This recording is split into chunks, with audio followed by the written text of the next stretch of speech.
શ્રી શ્રી શ્રી 1008 મહામંડલેશ્વર સ્વામી અલખગીરજી મહારાજના પાવન આશીર્વાદથી માં ભગવતી નર્મદાના શુદ્ધ અને પવિત્ર જળ સમસ્ત ગુજરાત દરેક વ્યક્તિના ઘરે ઘરે તથા ખેતરે ખેતરે પહોંચી સમગ્ર મનુષ્ય, પશુ પક્ષી, વૃક્ષ તથા જીવજંતુઓ પણ પાણી વિના તરસ્યા ના રહે તથા ગુજરાતની પ્રજા આબાદ અને ગુજરાત સમગ્ર વિશ્વમાં સ્વર્ગ બને તેવા મહાસંકલ્પને પૂર્ણ કરવા દિવ્ય મહોત્સવને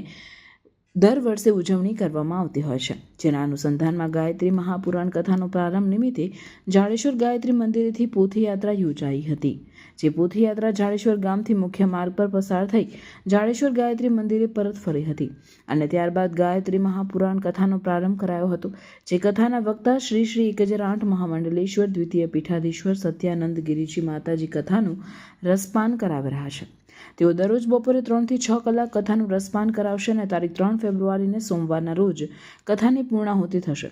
તથા તારીખ 4/2/2025ને મંગળવારના રોજ 24 કુંડી ગાયત્રી મહાયજ્ઞ સવારે 8 કલાકે ગાયત્રી મહાયજ્ઞનો પ્રારંભ થશે અને બપોરે 1 કલાકે જેની પૂર્ણાહુતિ કરે છે તથા તારીખ 4/2/2025ને મંગળવારના રોજ 27મો નર્મદા જયંતિ મહોત્સવની ભવ્ય ઉજવણી કરવામાં આવશે, જેમાં 1.25 લાખ દીવડાની મહાઆરતી, મહાપૂજન, 1000 નંગ સાદી અર્પણ, મહાઅભિષેક, ભવ્ય અન્નકૂટ, ભવ્ય આતશબાજી અને ત્યારબાદ ભોજન મહાપ્રસાદનું આયોજન કરાયું છે।